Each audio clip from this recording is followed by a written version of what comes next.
Yo, Cycling Chef, magandang araw sa inyong lahat. Welcome back to my vlog. In this video, isi-share ko sa inyo yung magiging full setup ko sa upcoming Attack Unrestricted Gravel Race. I will be racing the 80 kilometers at isi-share ko sa inyo yung mga dadaling ko, yung mga setup ko.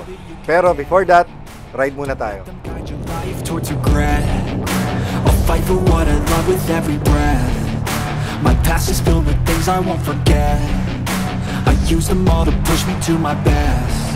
So treat the worst of times just like a test.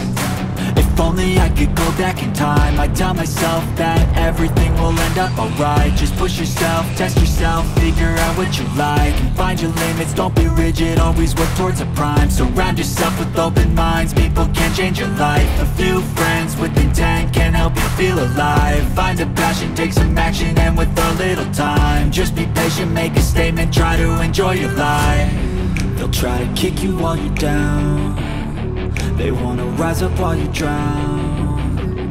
They wanna fill your head with doubt, they're silently scared that you'll figure it out. I'll make it look like I'm losing, won't bother hiding my bruises. And when they finally think you're wounded, then it's your chance to be ruthless.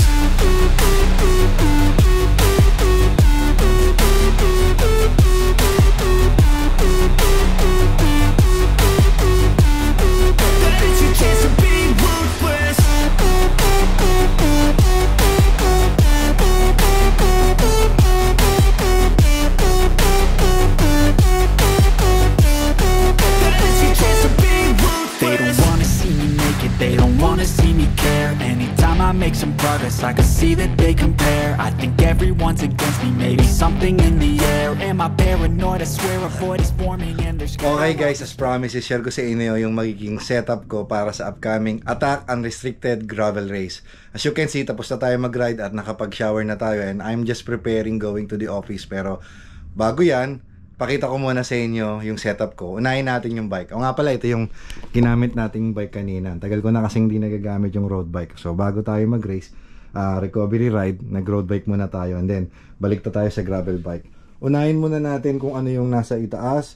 So, cyclobation na bar tapes. Kasi, natatandaan nyo, nung sumimplang ako, I have to change the bar tapes kasi napunit yung banda rito. So, this is a cyclobation bar tape.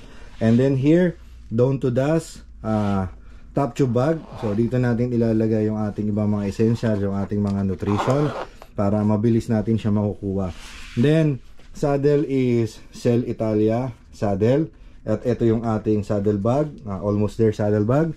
I-share ko mamaya yung laman yan.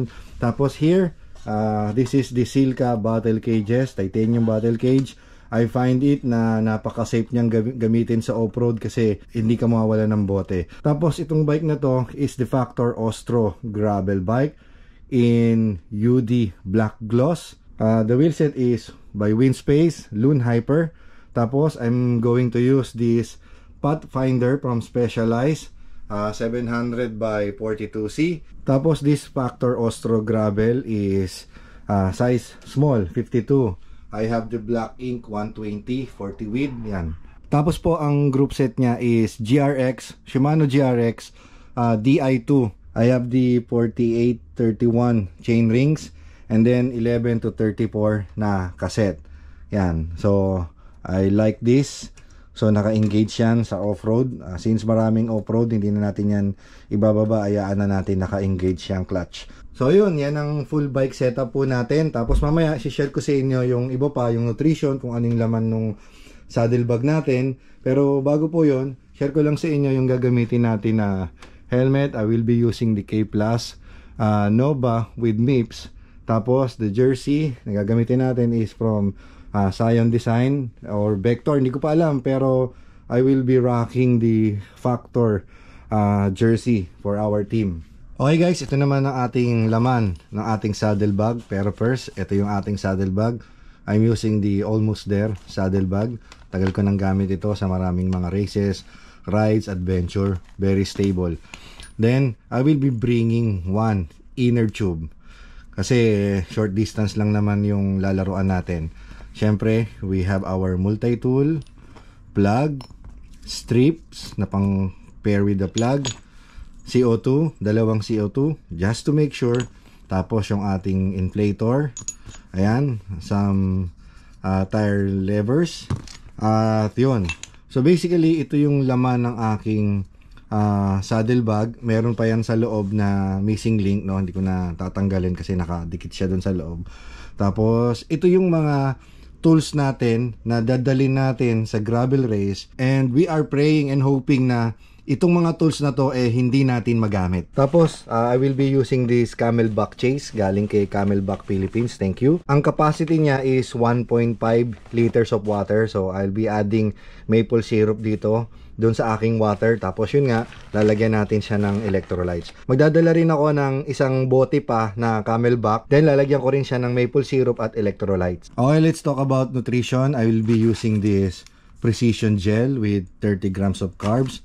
Tapos yung Carb Chew with 30 grams of carbs each. So madali kong matatrack yung aking carbohydrates intakes. And then, meron din akong gagawin dun sa aking maple syrup mix na drink. Instead na naglalagay ako ng Himalayan salt, pero eto nasubukan ko siya.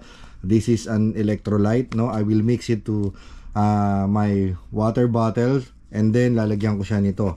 So basically, this is the nutrition na gagamitin natin para dun sa ating race.